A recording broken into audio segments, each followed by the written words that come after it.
Do it again. From the beginning. I'm Deanna. Shannon. Mr. Gilbert. Alex. Okay, good night, everybody. My name is Giselle Gilbert, and I'll be talking about the effects of violence and sexual explicit content on children. Have you ever heard the saying, kids say the darndest things? Well, if yes, have you ever stopped to think about where did they get it from? Well, on the course of our everyday, day-to-day going workings, we really don't take the time to think about where did their child or those children pick up such bad habits or sayings or something of that nature.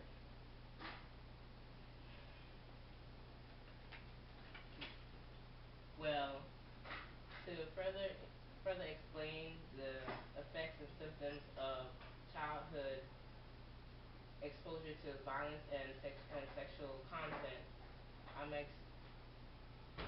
to show you a video about a news report that and some research that was based on the video to you guys.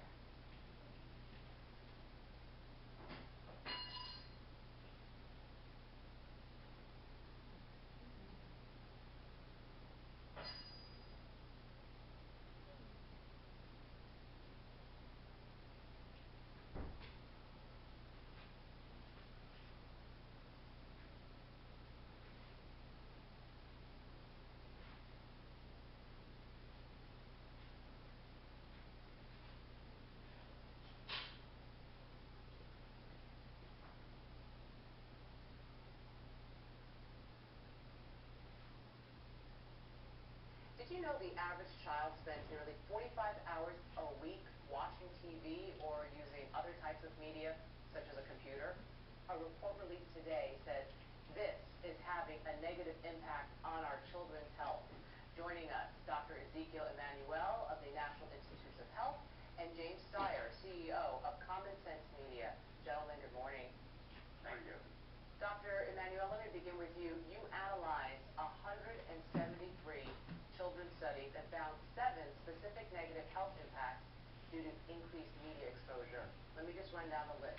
Obesity, tobacco use, sexual behavior, drug use, alcohol use, low academic achievement, ADHD. Can you explain the link? Well, in some cases, like obesity and academic achievement, it appears that most of the link is about the hours spent in front of the TV, leading to bad health outcomes. In other cases, it's a combination of the amount of time and the content that kids are watching on TV. And you would expect, for example, for obesity, if you're watching TV and you're sitting on a couch or sitting in a chair, you're not actually engaged in a lot of physical activity. That is going to be a big negative in terms of how much weight you gain and adipose tissue. So same thing with academic achievement. Content is one thing, but let's talk about the amount of media exposure that is safe for kids. I mean, is there like a magic number? How many Well, hours? Go ahead. We didn't seem to see a magic number, and many of the studies estimated time in different ways, and obviously time between a computer and TV shows is going to be different. But some of the disturbing findings, at least to me, is one of the major and best done studies suggested that as little as 8 hours a week, so that's a little more than an hour a day, began to show negative relationships with things like obesity. Wow. James, let me turn to you. Computers, TVs, video games are all staples in almost every American household. What do you think parents can do to reduce the negative impact of media on kids? Well, Joy, this is clearly a big issue out there for moms and dads, and I think some basic common sense rules apply. I mean, setting clear limits. Zeke was just talking about the amount of time kids spend in front of a screen. Putting limits on that, an hour or 2 a day max is a really healthy thing to do. The other thing is when you get to some of the content issues, particularly when you talk about sexuality or issues like that, you can watch and listen and surf with your kids, and you can tell them what you like and what you don't like and why. Because a lot of this is sort of basic parenting today in this 24/7 digital media world. In the final seconds, I want to turn back to Dr. Emanuel. I can't let you get out of here without teasing you just a bit. Isn't your brother, Ari Emanuel, one of the biggest media agents in the television and film industry? He is. Ari Gold, character is your concerns? We just celebrated Thanksgiving together, and he knows very well that I raised my kids with absolutely no TV in the house. I practice what I preach. And maybe you could take it to your other brother, Rahm Emanuel, who's now part of the Obama administration, to do something about this on a national scale. Dr. Ezekiel Emanuel, James Steyer, thank you both. Good to see you, Joey. Take care.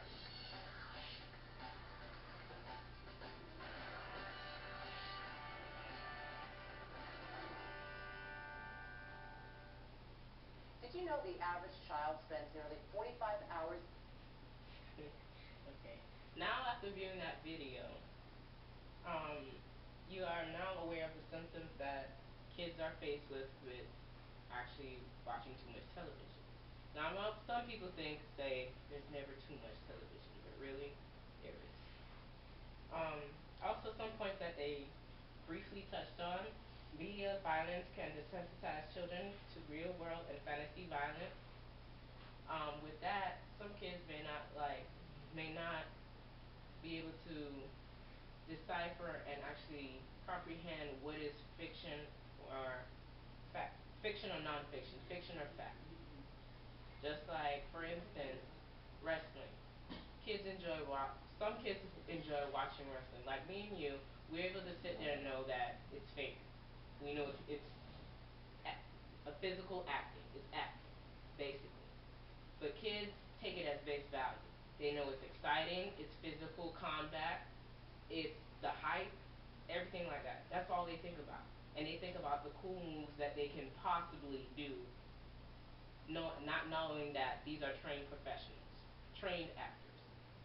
For example, several years ago, for the Lionel Tate case, there was a case where Lionel Tate, age 12, at the time was age 12, weighing 170 pounds, and his playmate, who was age 6, weighing in at 48 pounds, were playing, and he was a large viewer. He viewed a lot of wrestling, and he thought about himself, hey, I want to try it out. I want to play, and I want to try wrestling. And in the end result of him trying to play with his playmate, who was at age 6, weighing a lot less than he did and large, small in stature, ended up dying because he was not able to analyze and decipher the fact that he's much bigger than her.